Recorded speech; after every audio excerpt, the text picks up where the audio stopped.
Hi hello ಎಲ್ರಿಗೂ ನಮಸ್ಕಾರ. ಎಲ್ಲರೂ ಹೇಗಿದ್ರೆ ಎಲ್ಲರೂ ಚೆನ್ನಾಗಿದ್ದೀರಾ ಅನ್ಕೊತಾ ಇದ್ದೀನಿ. Welcome to my channel. It is Mammu Naveen channel. ಇವತ್ತಿನ ರೆಸಿಪಿ ಏನಂತಂದರೆ ದಂಟಿನ ಸೊಪ್ಪು ಸಾಂಬಾರು. ದಂಟಿನ ಸೊಪ್ಪು ಏನಕ್ಕೆಲ್ಲ ಒಳ್ಳೆಯದು ಅಂತ ಹೇಳ್ಬಿಡ್ತೀನಿ ಫಸ್ಟು. ಇದು ಸ್ವಲ್ಪ ಜಾಂಡಿಸ್ ಇದ್ದರೆ ಮತ್ತು ಏನಾದರೂ ರಕ್ತ ಇಲ್ಲ ಅಂತಂದರೆ ಪ್ರೆಗ್ನೆನ್ಸಿ ಟೈಮಲ್ಲಿ, ಆಮೇಲೆ ತುಂಬ ಹೀಟಾಗಿದ್ದರೆ ಕೋಲ್ಡ್ ಮಾಡುತ್ತೆ. ಇದು ಚೆನ್ನಾಗಿರುತ್ತೆ.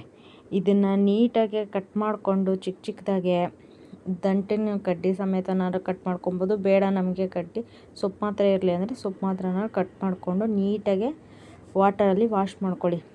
ನೀರಲ್ಲಿ ವಾಶ್ ಮಾಡಿಕೊಂಡು ಚೆನ್ನಾಗೆ ಮಣ್ಣೆಲ್ಲ ಹೋಗುತ್ತೆ, ಅದರಲ್ಲಿ ಮಣ್ಣೆಲ್ಲ ಇರುತ್ತೆ. ಸೊ ನೀಟಾಗೆ ಅದರ ಜೊತೆಗೆ ಒಂದು ಕಪ್ಪಷ್ಟು ಬೇಳೆ ತೊಗೊಳ್ಳಿ. ಬೇಳೆಗೆ ಚೆನ್ನಾಗಿ ತೊಳಿರಿ. ಬೇಳೆನೂ ಚೆನ್ನಾಗಿ ತೊಳೆದಾದ್ಮೇಲೆ ಕುಕ್ಕರ್ಗೆ ಹಾಕ್ಕೊಂಡು ಸೊಪ್ಪು, ದಂಟಿನ ಸೊಪ್ಪು ಇವಾಗ ತೊಳೆದಿರ್ತೀವಲ್ಲ ಆ ದಂಟಿನ ಸೊಪ್ಪನ್ನ ನೀಟಾಗೆ ವಾಶ್ ಮಾಡ್ಕೊಳ್ಳಿ. ವಾಶ್ ಮಾಡ್ಕೊಂಡಾದ್ಮೇಲೆ ಆ ದಂಟಿನ ಸೊಪ್ಪನ್ನೂ ಹಾಕ್ಕೊಳ್ಳಿ. ಹಾಕ್ಕೊಂಡಾದ್ಮೇಲೆ ಕುಕ್ಕರ್ಗೆ ಬೇಳೆ, ದಂಟಿನ ಸೊಪ್ಪು, ಸ್ವಲ್ಪ ಜೀರಿಗೆ, ಒಂದೆರಡು ಒಣಮೆಣ್ಸಿಕಾಯಿ, ಒಂದೆರಡು ಕಾಳು ಮೆಣಸು, ಒಂದು ಸ್ವಲ್ಪ ಅರಿಶಿನ ಎಲ್ಲ ಹಾಕ್ಕೊಂಡಾದ್ಮೇಲೆ ನೀಟಾಗೆ ಒಂದೆರಡು ಲೋಟ ವಾಟರ್ ಹಾಕಿ. ನಿಮ್ಗೆ ಎಷ್ಟು ಬೇಕೋ ಅಷ್ಟು. ಗಟ್ಟಿ ಬೇಕು ಅಂತಂದರೆ ಗಟ್ಟಿ, ಇಲ್ಲ ಅಂತಂದರೆ ನೀರು ಥರ ಬೇಕು ಅಂತಂದರೆ ಒಂದು 4 ಲೋಟ ಹಾಕಿ. ಗಟ್ಟಿ ಬೇಕು ಅಂತಂದರೆ ಒಂದೆರಡು ಲೋಟ ಹಾಕಿ. ಅದಾದಮೇಲೆ ವಾಟರೆಲ್ಲ ಹಾಕಾದ್ಮೇಲೆ ಸ್ವಲ್ಪ ಸಾಲ್ಟ್ ಹಾಕಿ. ನಿಮ್ಗೆ ಎಷ್ಟು ಬೇಕು ರುಚಿಗೆ ತಕ್ಕಷ್ಟು ಉಪ್ಪು ಎಷ್ಟು ಬೇಕೋ ಅಷ್ಟು ಹಾಕ್ಕೊಳ್ಳಿ. ಅದಾದಮೇಲೆ ನೀಟಾಗೆ ಚೆನ್ನಾಗೆ ಬೇಯಿಸ್ಕೊಳ್ಳಿ. 1-2-3 ವಿಜಿಲ್ ಆದಮೇಲೆ ಚೆನ್ನಾಗಿ ಈ ಥರ ಮ್ಯಾಶ್ ಆಗುತ್ತೆ. ಈ ಥರ ಸ್ಮ್ಯಾಶ್ ಆದಮೇಲೆ ಅದನ್ನು ಒಂದು ಕಡೆ ಬಸ್ಕೊಳ್ಳಿ. ಬಸ್ತಿದ್ದಾದಮೇಲೆ ಅದನ್ನು ಚೆನ್ನಾಗೆ ಮಸ್ಕೊಂಡಾದಮೇಲೆ ಅದನ್ನು ಒಂದು ಮಿಕ್ಸಿ ಜಾರ್ಗೆ ಹಾಕ್ಕೊಂಡು ಅದಕ್ಕೊಂದೆರಡು ಟೊಮೊಟೊ, ಒಂದೆರಡು ಈರುಳ್ಳಿ ಎಲ್ಲ ಹಾಕ್ಕೊಂಡು ನೀಟಾಗೆ ಸ್ಮ್ಯಾಶ್ ಮಾಡ್ಕೊಳ್ಳಿ. ಹಂಗಂದರೆ ಆಡಿಸ್ಕೊಳ್ಳಿ. ಆಡಿಸ್ಕೊಂಡಾದ್ಮೇಲೆ ಈ ಥರ ಸ್ಮೂತಾಗಿ ಆಡಿಸ್ಕೊಬೇಕು. ಆವಾಗ ಸೊಪ್ಪು ಚೆನ್ನಾಗಿರುತ್ತೆ. ಸೊಪ್ಪು ಸಾಂಬಾರು ಸೂಪರಾಗಿ ಬರುತ್ತೆ. ಈ ಥರ ಸ್ಮ್ಯಾಶ್ ಮಾಡ್ಕೊಂಡಾದ್ಮೇಲೆ ಒಂದು ಸ್ವಲ್ಪ ಎಣ್ಣೆ ಹಾಕ್ಕೊಳ್ಳಿ ಕುಕ್ಕರ್ಗೆ. ಅದೇ ಕುಕ್ಕರ್ಗೆ ಸ್ವಲ್ಪ ಎಣ್ಣೆ ಹಾಕ್ಕೊಂಡು ಎಣ್ಣೆ ಬಿಸಿ ಆದಮೇಲೆ ಅದಕ್ಕೆ ಒಂದು ಅರ್ಧ ಸ್ಪೂನಷ್ಟು ಸಾಸಿವೆ ಹಾಕಿ. ಸಾಸಿವೆ ಚೆನ್ನಾಗಿ ಚಿಟಪಟ ಅಂತ ಎಗರೋ ಗಂಟ ವೆಯ್ಟ್ ಮಾಡಿ. ಅದಾದಮೇಲೆ ಅದಕ್ಕೇ ಸ್ವಲ್ಪ ಜೀರಿಗೆ ಹಾಕಿ. ಜೀರಿಗೆ ಹಾಕಾದ್ಮೇಲೆ ಅದು ಚೆನ್ನಾಗೆ ನೀಟಾಗಿ ಚಟಪಟ ಅಂತಾದ್ಮೇಲೆ ಅದಕ್ಕೆ ಜಜ್ಜಿರೋ ಬೆಳ್ಳುಳ್ಳಿನ 1-2-3 ಹಾಕಿ ಸಾಕು. ಏಕೆಂದರೆ ಫಸ್ಟೇ ಹಾಕಿರ್ತೀವಲ್ಲ, ಸೊ ಅಷ್ಟೇ ಸಾಕು.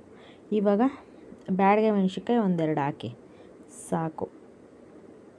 ಅದಾದಮೇಲೆ ಚೆನ್ನಾಗಿ ಅದು ಚಿಟಪಟ ಅಂತ ಆದಮೇಲೆ ಸ್ವಲ್ಪ ಈರುಳ್ಳಿ ಹಾಕಿ. ಅದಕ್ಕೇ 1-2 ಈರುಳ್ಳಿ ಸಣ್ಣದಾಗಿ ಕಟ್ ಮಾಡಿಕೊಂಡು ಇಟ್ಕೊಂಡಿರಿ. ಅದನ್ನು ಚೆನ್ನಾಗಿ ಇವಾಗ ಫ್ರೈ ಮಾಡ್ಕೊಳ್ಳಿ. ನೀಟಾಗಿ ಬ್ರೌನ್ ಕಲರ್ ಬರಬೇಕು, ಅಲ್ಲಿ ಗಂಟ ಫ್ರೈ ಮಾಡ್ಕೊಳ್ಳಿ. ಇವಾಗ ರುಬ್ಬಿಟ್ಕೊಂಡಿರೋ ಮಿಶ್ರಣನ ಅದಕ್ಕೆ ಹಾಕಿ. ದಂಟಿನ ಸೊಪ್ಪು ನಾವು ರುಬ್ಬಿಟ್ಕೊಂಡಿರ್ತೀವಲ್ಲ, ಸೊ ಅದನ್ನೇ ಹಾಕಿ. ಇವಾಗ ನಾವು ಬಸ್ತಿರ್ತೀವಲ್ಲ ಆ ನೀರನ್ನೇ ಇದಕ್ಕೆ ತಿರ್ಗಾ ಹಾಕ್ಕೊಬೇಕು.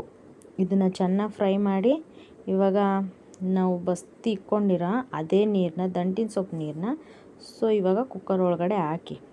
ಆ ವಾಟರ್ನೇ ಹಾಕೋದು ಅಷ್ಟೇ. ಆ ನೀರನ್ನೇ ಹಾಕಿ ಚೆನ್ನಾಗಿ ಇನ್ನೊಂದೆರಡು ಸತಿ ತಿರುಗಿಸಿ ನೀಟಾಗೆ. ಇವಾಗ ಒಂದೆರಡು ಕುದಿ ಆಗೋ ಗಂಟ ವೆಯ್ಟ್ ಮಾಡಿ. ವೆಯ್ಟ್ ಮಾಡಾದಮೇಲೆ ಒಂದೆರಡು ಕುದಿ ಆದಮೇಲೆ ಚೆನ್ನಾಗೆ ಅದನ್ನು ಸ್ಕಿಪ್ ಮಾಡಿಬಿಟ್ಟಿದ್ದೀನಿ ನಾನು. ಲಾಸ್ಟಲ್ಲಿ ಹಾಕಿದ್ದೀನಿ. ಏನು ಹುಣಸೆಹಣ್ಣು ಸ್ವಲ್ಪ ಲೇಟಾಗಿ ಹಾಕಿದ್ದೀನಿ, ಸೊ ಅದಕ್ಕೆ ಬಾಯಲ್ಲೇ ಹೇಳ್ತಾಯಿದ್ದೀನಿ. ಒಂದೆರಡು ಕುದಿ ಬಂದಮೇಲೆ ಹುಣಸೆಹಣ್ಣು ಚೆನ್ನಾಗೆ ಸ್ಮ್ಯಾಶ್ ಮಾಡಿಬಿಟ್ಟು ಇದಕ್ಕೇ ಹಾಕಿ. ಅದಾದಮೇಲೆ ಖಾರದ ಪುಡಿ ಹಾಕಿ. ಖಾರದ ಪುಡಿನೂ ಅಷ್ಟೇ ಒಂದೆರಡು ಕುದಿ ಆದಮೇಲೆ ಚೆನ್ನಾಗೆ ಕುದಿಬೇಕು. ಅದು ಕುದಿಯೋ ಟೈಮಲ್ಲಿ 1-2 ಸ್ಪೂನ್ ಖಾರದ ಪುಡಿ ಹಾಕಿದ್ರೆ ಚೆನ್ನಾಗಿ ಕುದಿಯೋವಾಗ ನೀಟಾಗೆ ಮಿಕ್ಸ್ ಆಗುತ್ತೆ. ಸೊ ಚೆನ್ನಾಗಿ ಕುದಿಯೋವಾಗ, ಈ ಥರ ಕುದಿಯೋವಾಗ ಹುಣಸೆಹಣ್ಣು ರಸನೂ ಹಾಕಿ ಚೆನ್ನಾಗಿರುತ್ತೆ.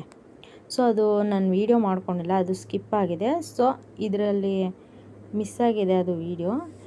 ಈ ಥರ ಕುದಿಯೋ ಟೈಮಲ್ಲಿ ಚೆನ್ನಾಗೆ ಹುಣಸೆಹಣ್ಣನ್ನ ಹಿಚಕ್ಬಿಟ್ಟು ಸಾಂಬಾರು ಒಳಗಡೆ ಹಾಕಿ. ಅದಾದಮೇಲೆ ಸಾಂಬಾರು ಸೂಪರಾಗಿ ರೆಡಿಯಾಗಿರುತ್ತೆ. ಮುದ್ದೆ, ದಂಟಿನ ಸಾಂಬಾರು ಸೂಪರಾಗಿರುತ್ತೆ. ಮತ್ತು ಅನ್ನಗೂ ಚೆನ್ನಾಗಿರುತ್ತೆ. ಚಪಾತಿ ಮಾಡಿಕೊಂಡ್ರೆ ಚಪಾತಿಗೂ ಚೆನ್ನಾಗಿರುತ್ತೆ. ನಮ್ಮ ಯಜಮಾನ್ರು ನೋಡಿ ಸೂಪರಾಗಿದೆ ಅಂತ ಹೇಳ್ತಾ ಇದ್ದಾರೆ. ಸೂಪರಾಗಿ ಬಂದಿದೆ. ಈ ರೆಸಿಪಿ ಎಲ್ಲರಿಗೂ ಇಷ್ಟ ಆಗುತ್ತೆ ಅಂದ್ಕೊಂಡಿದ್ದೀನಿ.